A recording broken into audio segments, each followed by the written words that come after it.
Good day, creative spirit, and welcome. We'll start today with some hymns that we haven't done in a very long time. First, 574, Come, Let Us Sing of a Wonderful Love.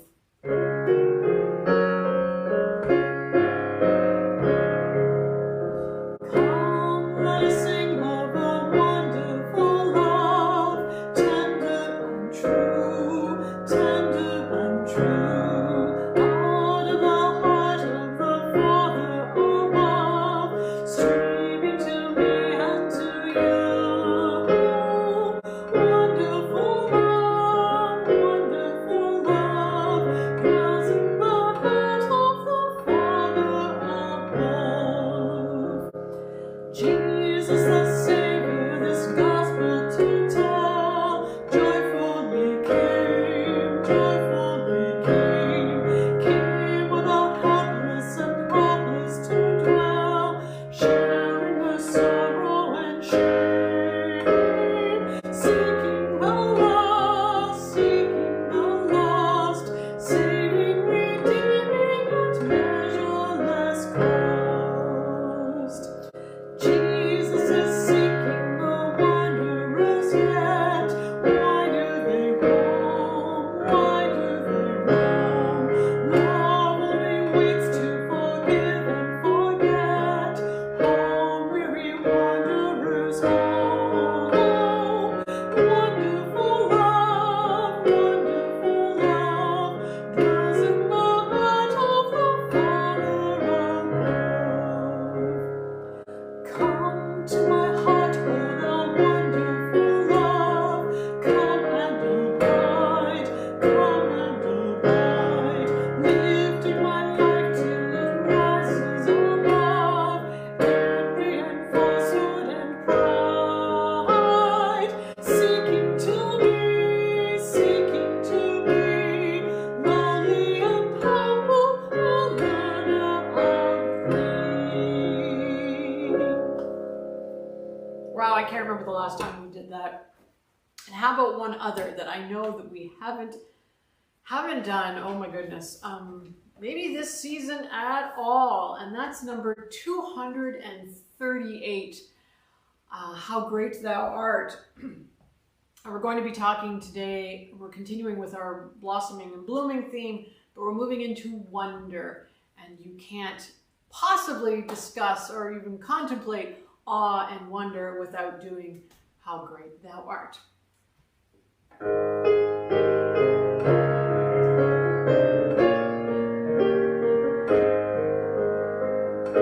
Lord my God, when I in awesome wonder consider all the works thy hand hath made, I see the stars, I hear the rolling thunder, thy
Well, that's a workout.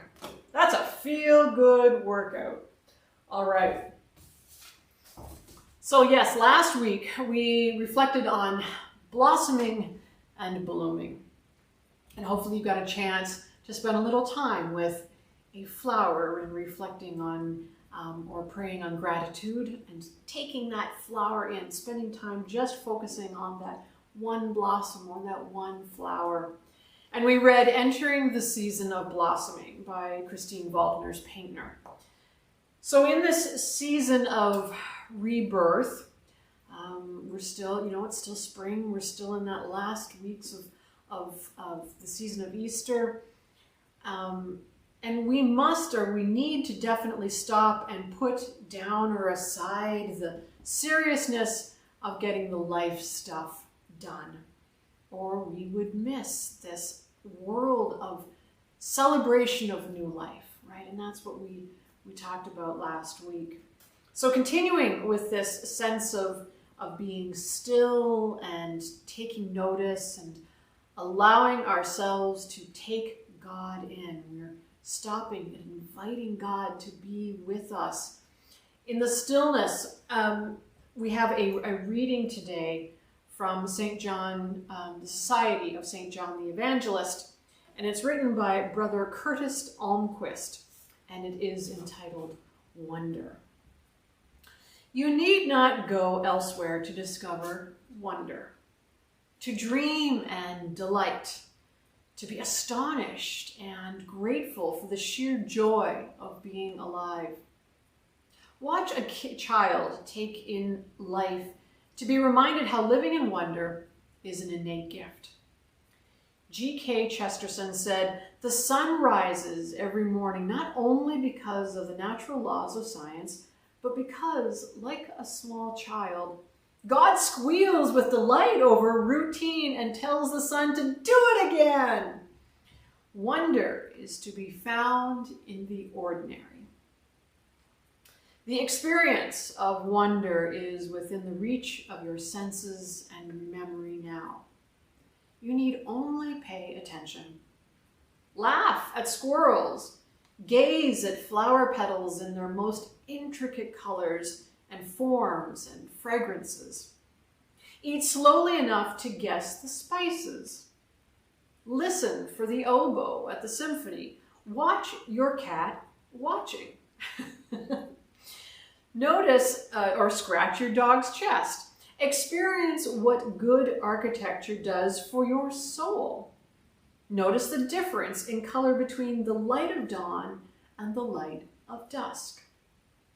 Notice how shadows make life so much more interesting. Wink at yourself in the mirror. Hum. Turn off your radio or iPod and hum.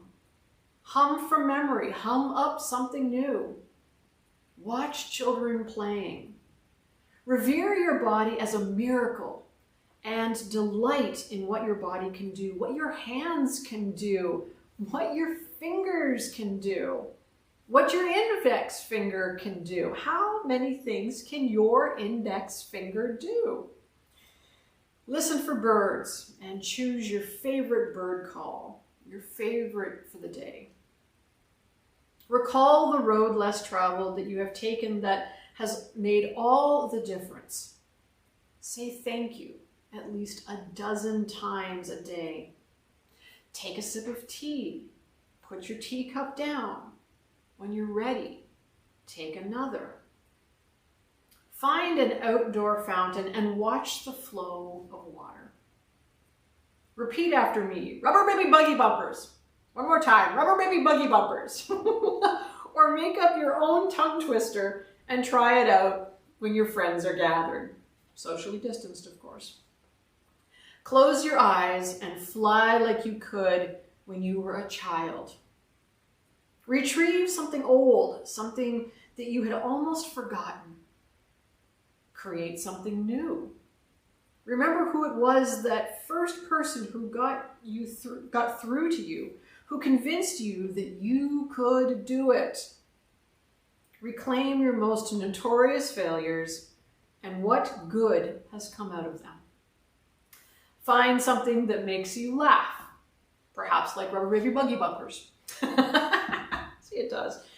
Go to a museum and visit one gallery, only one, and stay until you've learned the secret you need to know. Remember your first love. Remember what brings tears to your eyes, and remember who brings tears to your eyes. And why is that? On I could go. On you could go, and you should. Live the miracle of your life each passing moment. Take nothing for granted. Take everything for gratitude. Recognize that the creator of life, the life that surrounds you, and the life that fills you, has given you a life to share delight and wonder and utter amazement. In the beginning, God created life, and it was good, so amazingly good, that God could not help but share it with you. Life is a pantheistic experience, that is, everything in the whole of creation reveals the traces of God. Hildegard of Bingen, the great 12th century Benedictine abbess, described creation as a collection of mirrors that God has made to reflect the wonder of God's glory. The whole of creation is iconic, a window to God. God's intention is that we would be wonderfully caught up in the traces of God's glory that fills us and surrounds us. For some of us, it may have taken the experience of sickness, ours or someone else's, to awaken our awareness of the absolute miracle of our own body and mind and the preciousness and beauty of life. Don't wait to be sick to be reminded of wonder. Live your life from the inside out as a marvel to behold. John Cassian, a 4th century Egyptian monk, said, "We must be fully awake to the wonder and beauty of our being, to the mystery of the personal life of Jesus in our heart." While wonder is all around us, alive within us and ready at any moment to be cherished, the monastic tradition upholds 2 practices as especially helpful in opening doorways to wonder: contentment and silence. The English word contentment comes from the Latin contentus, which means contained or satisfied. We live in a culture in which we are considered consumers in a market economy constantly alluring us with dissatisfaction. We are taught that what is next or what is new is better than what is now. Not so. An ancient monastic principle teaches that the freedom to be fully alive is found in the context of limitation. You cannot have it all, nor should you. To be content is to engage with the wonder of life that is now.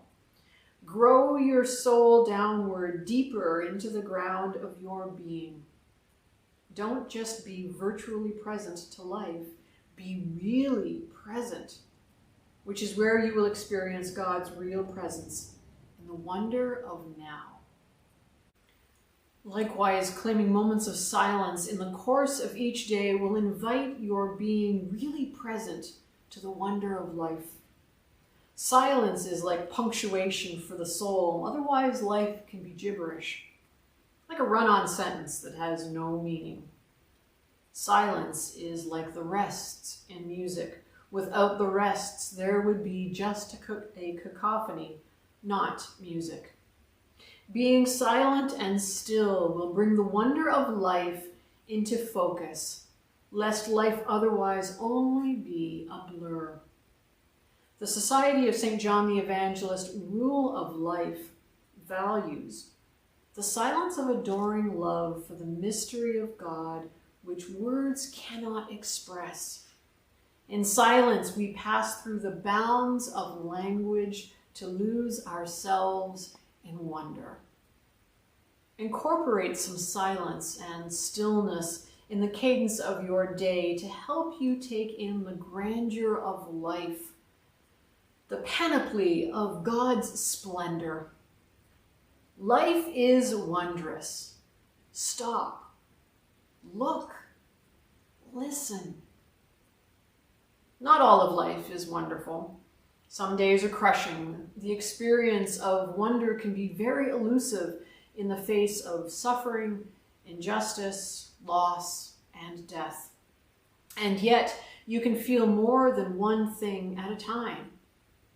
Being attentive to the wonder of life will counterbalance what is not wonderful and will make a world of difference to you.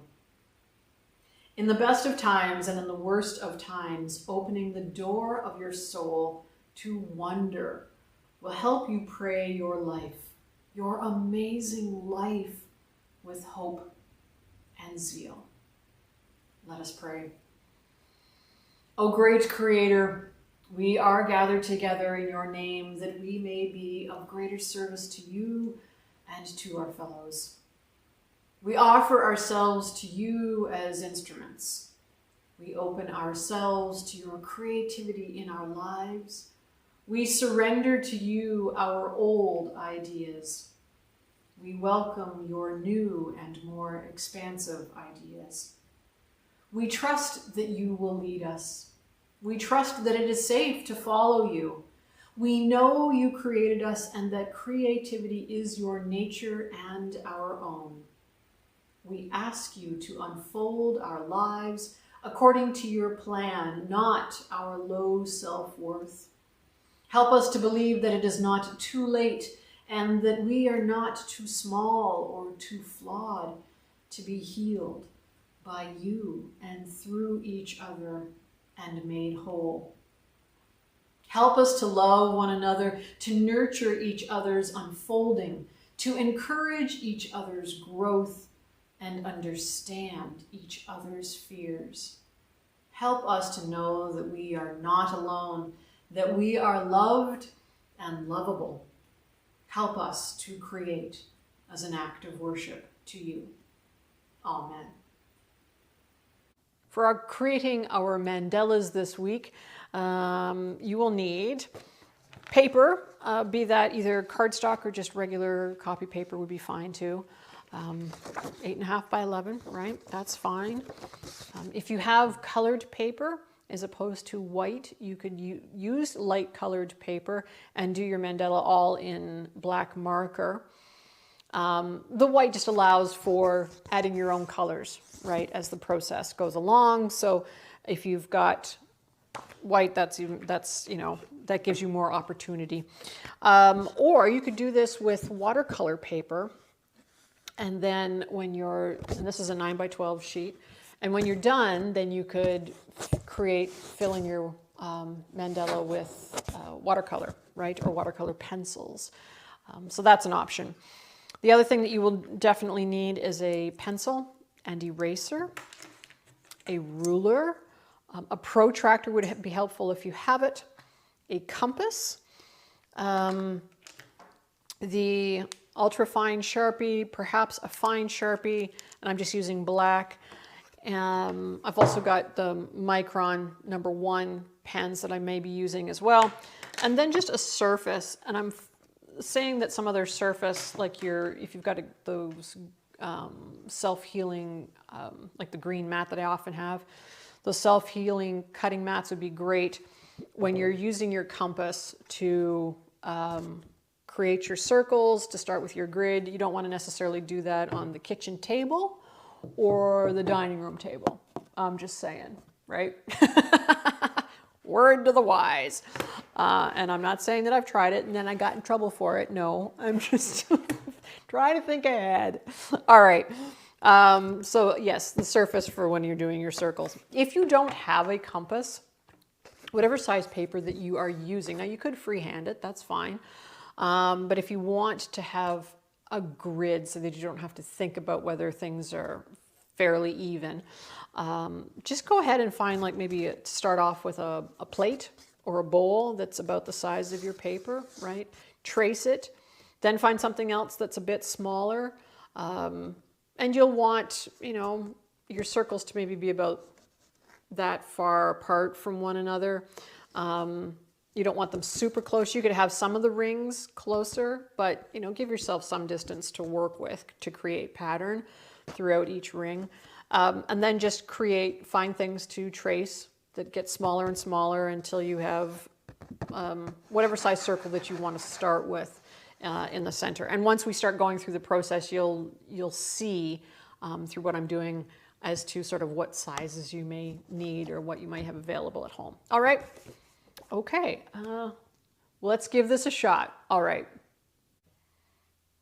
For those that haven't been with us in the past and have never done any mandalas with us, mandala essentially is as a very major overview. It's the Sanskrit word for circle, but that it also it represents the universe. It represents divinity. It in a lot of cultures, mandalas, the center is God, and all things then come from and radiate out from God. It could be potentially your own, this can represent, the mandala can represent the self.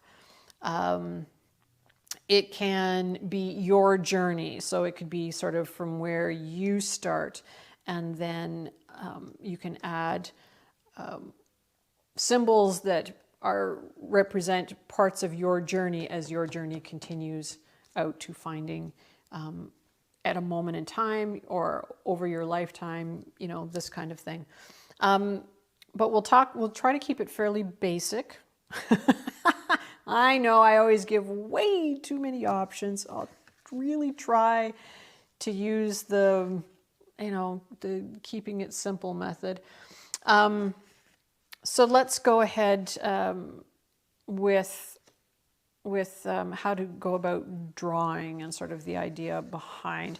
And a lot of cultures, I mean, if your church, the church that you go to, happens to have a rose window, that comes from the original mandala idea, right?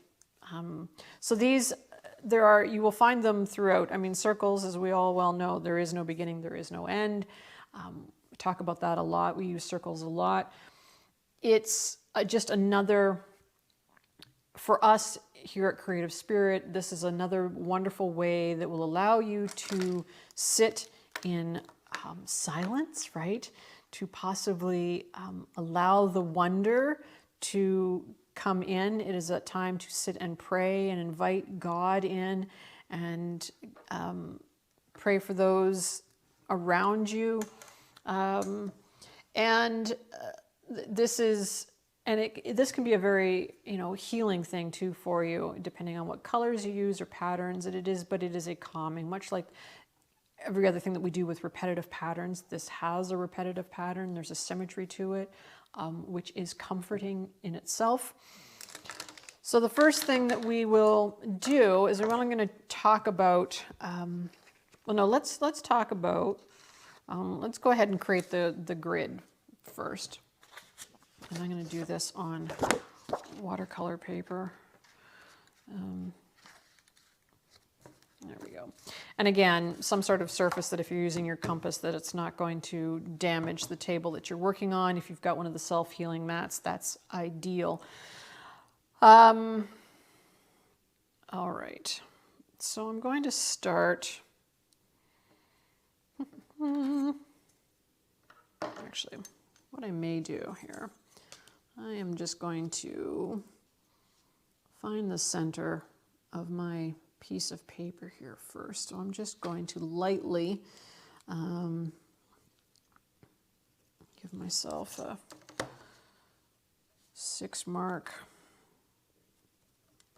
And you can fold your paper. I mean, if you've got paper as opposed to cardstock, you know, and you want to do this and you want to just sort of give it a quick fold and just a little pinch like that, right, without making, that's fine, absolutely, go ahead and do it like that. And whatever pencil markings you want to, that you're going to make, you're going to want to try and make them as light as possible so that you can still see them, but not so vivid that they are going to be hard to erase, because your guidelines are going to definitely be erased in this particular case. Ah, pencils and erasers, oh my word. I know.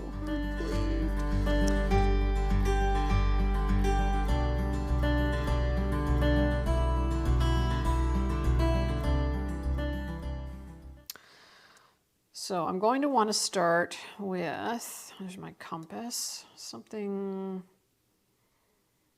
I want a small circle that I want sort of left open. So I'm going to try and do, you can start off with a larger circle and then just fill in with petals, you know, on that blooming and blossoming situation. Yeah, that happens. Some people actually turn the paper.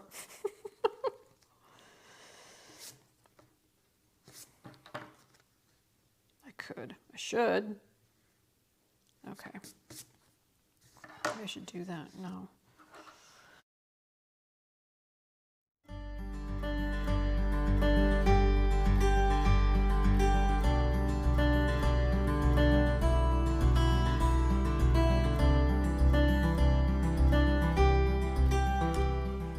Okay, so we'll just do this for the time being. I would do larger circles around the outside, continue out, right? And then if I had a protractor, I would go ahead and do angles at the 30 and 60, and then of course 90 mark to give you those, but I'm just going to, for the time being,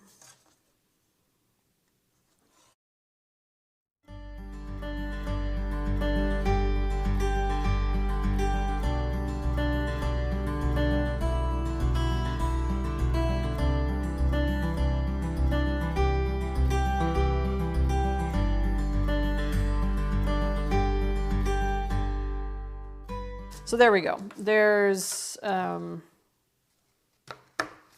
our grid for starters, okay, if you can see that on camera. You know, whether or not that's any better, I don't know, I can't see from my...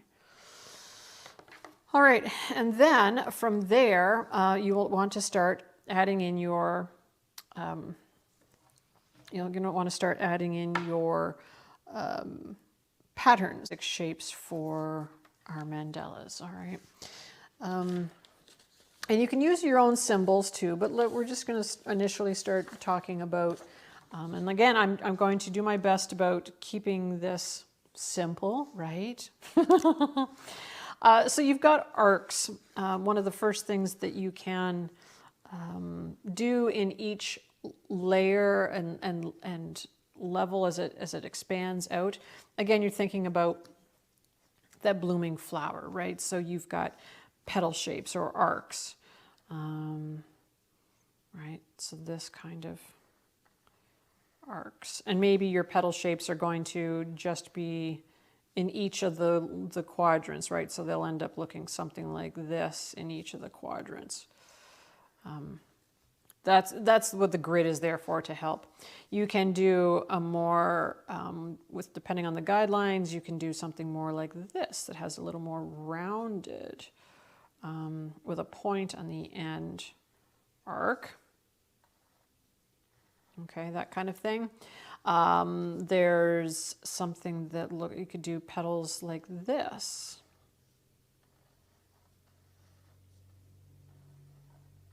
And again, you'd be following within your guidelines, right? Something like that. You could do leaf shapes, right? Which aren't necessarily, by any means, necessarily any different than your petals, but it might have more to do with the kinds of things that, how you go ahead and fill them in. So maybe something like this. And you could do, you give them the center, and then you could fill them in like this on both sides. You could do, right? You could do that on both sides, or maybe you want to just do it on the one side. You could do just all of that shape or all those lines on the one side, or maybe you want to keep it simpler. Oops. And just do something like that, right? And again, you could still use these shapes as leaves and do a pattern that starts in the center and goes up to the center and then radiates out.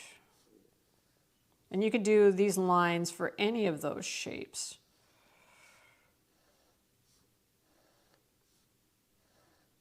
Right? Same kind of deal. Do that in all of them.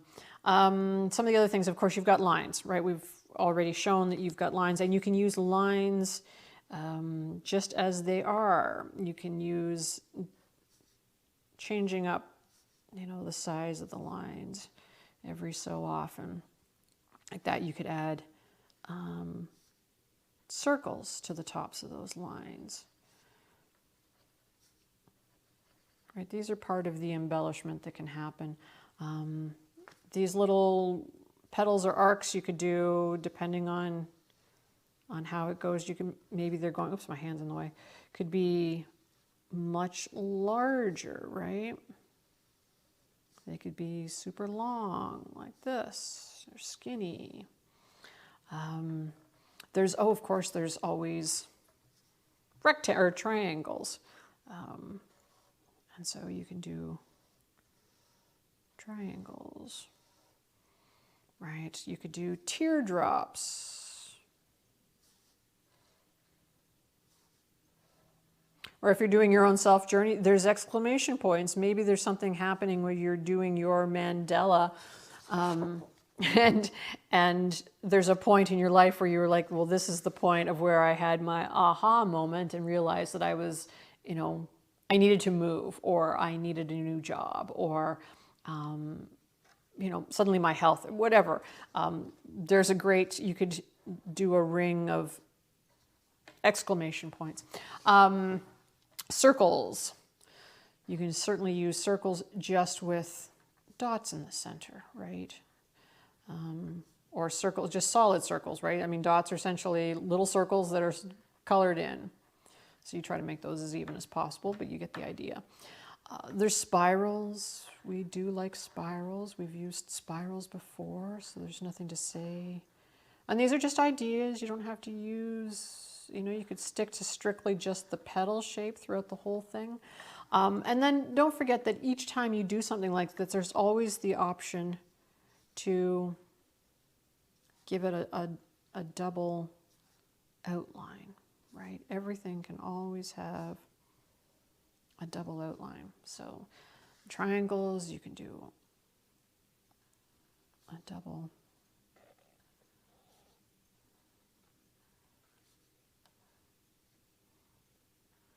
Like this. And anything that has another outline, you know, if you want something in that space, depending on how wide that space is on that outline, if you don't want to leave it white, or if you're going to leave it, you know, if you're going to color it in, or you want some other pattern in it, you can always do lines through it. You can do dots through it. You can leave it as is, right? The idea, though, is that whatever you do on whatever layer you're working on, whatever pattern you go with, that it is continuous around that layer of the circle. So lots of, that's, I mean, and that, believe me, that is barely scratching the surface, because there's always curly cues too, right? You can always find places to put little curly cues like that in, of any kind. But this is a good place to start. Actually, there's one other one I wanted to mention. And if you're doing sort of this shape, the leaf shape, or maybe like maybe for you, it's like a windowy, like a kind of a church window kind of shape, right? Something like that. And you can always do like these teardrop kind of things. They're great for adding in spaces too. And then you just fill them in. Right. Continues on. And then you would go ahead and with your negative space, right, much like we've done on other projects, you just go ahead with your blacken in your negative space. Or if you want to leave it so that it'll be in color later, you could do that, right? Okay, so I'm going to make a petal shape, and I'm going to not start right from the center. I want to leave the center. You could, and just do them on each of those little tiny quadrants that you've created for yourself. I'm going to start on the next ring out and start my petals from there. And you can decide as to whether you want them just arching, or if you want them to a point here and then arching out. So maybe what I'll do is just follow, what am I going to do? I don't know. You know what, let's just try this. I'm just going to arch.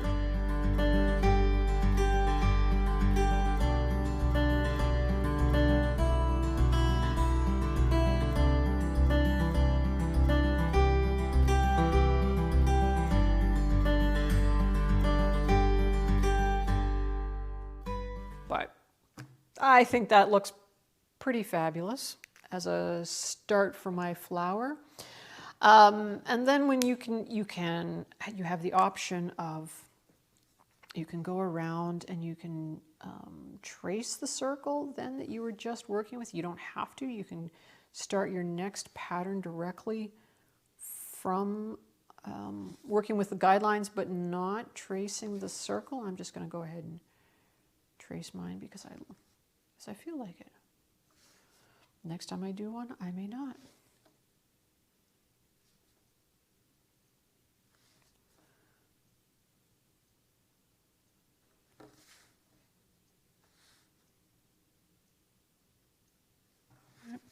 And you could go ahead and right now you could blacken those in, that negative space between each of the points of the petal, or if you want to do it in color later, that is fine. You can do this all in black and white if you so chose, right? So I think this layer now, I'm going to go to my next line out, and depending on how large the space is between your rings, you might go over 2 rings, you might go just the 1 ring. It's a fairly wide space, so I'm just going to go the 1 ring. And I'm going to go from this I'm bisecting, so I'm using the perpendicular lines, the pencil lines, and it's going to go right straight through the center. So I've got some guideline. Oops.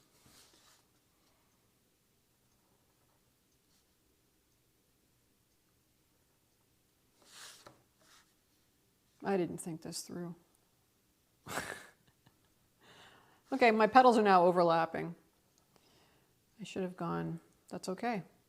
You see, you're learning, this is what happens when you work with a mistake. So I'm going to, yeah, I'll work with it on the other side.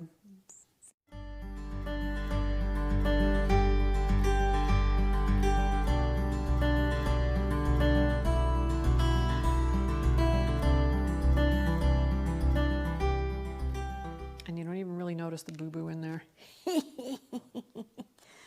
Right? Who notices the boo-boo? No one notices the boo-boo.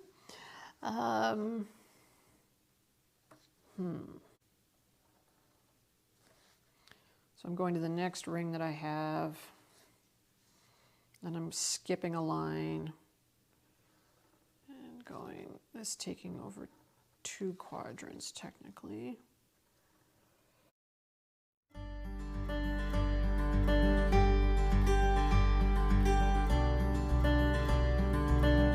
It's about the blooming, right? It's getting smaller, starts small, gets larger as it goes out.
You sort of go back and decide what you want to do with each of those patterns that I've got there now to embellish them. And I just cleared up that circle so that I could, I'm not going to erase the guidelines quite yet because they would be there to help with extra patterning, right?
All right, so there's my mandala as far as I can figure. I might add a couple more things. I may find that once I start adding color, and what to do with the color, right?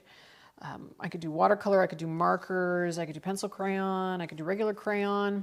I could leave it as is, part of my own personal journey. I could do just maybe, just the center colored or just the outside, however you might feel about it. What is it representing? If it's strictly just aesthetical for you and there's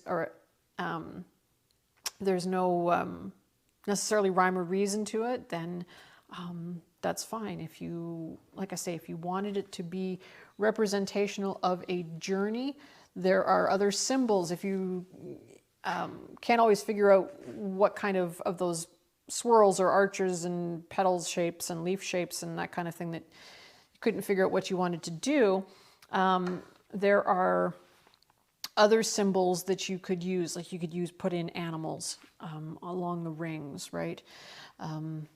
Maybe like animals represent instincts and subconscious natures. So, or maybe if you want to put birds in, a ring of birds somewhere, or at every other point at some place. The birds can represent the human soul and its spiritual transformation, like this symbolizes the wind element.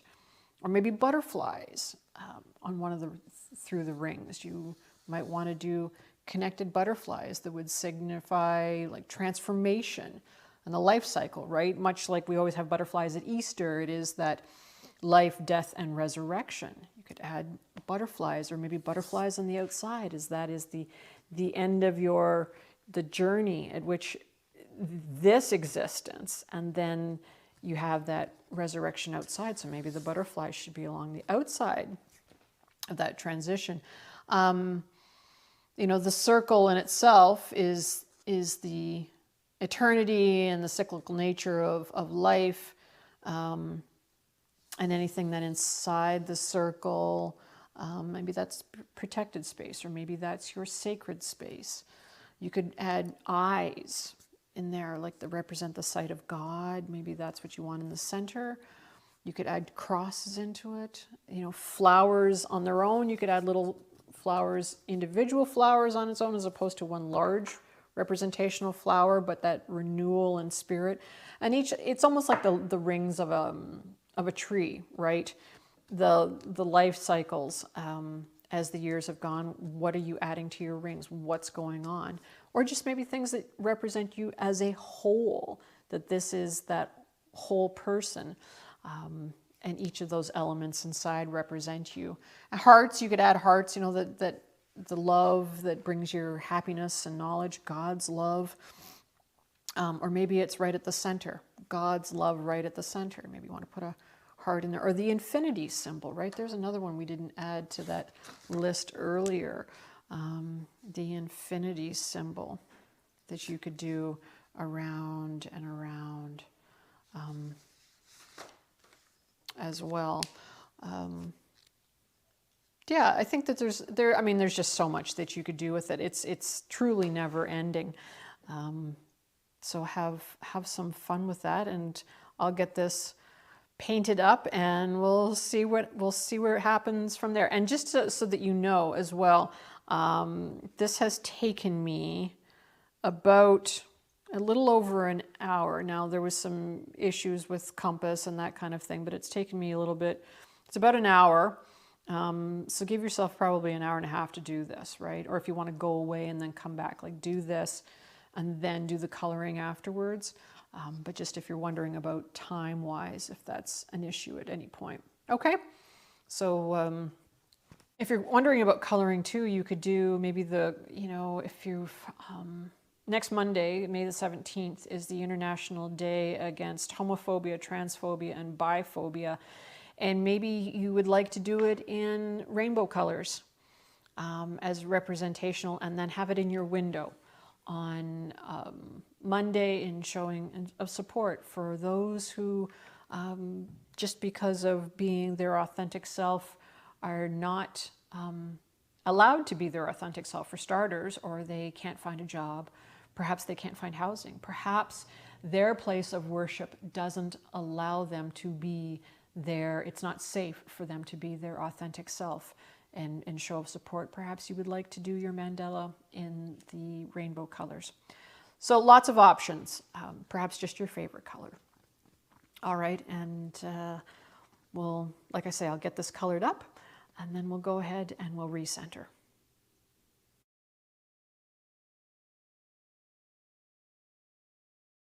During your spiritual practice this week of creating those mandalas, and perhaps it'll be more than one, it may not just be one, you may find that you really love that moment of silence or stillness, right? And that it, while you invite God in, that you are really gaining that sense of wonder, and that you're noticing more around you, and that you're hearing and you're smelling and you're seeing very differently. There is so much negative or seriousness right now. We just can't escape the amount of seriousness right now. And so this is a wonderful, wonderful way. Your spiritual practice of creativity is always a wonderful way to gain some quiet and some silence, and to be able to hear God and to be in wonder. So let's recenter, feet flat as you can and comfortable in your chair, and your back is straight so that you can get a good deep breath in. And on that first deep breath in, I want you to think to yourself, silence. And then on the way out, wonder. And again, on the way in, silence. And on the way out, wonder. And one more time, breathing in, silence. And on the way out, wonder. And together we say, Creator God, quiet my mind before it passes judgment on this prayer, my gift of time to you. Amen. Have a lovely week. May you experience more wonder than you thought possible this week, and we shall see you next week. Take care. Bye.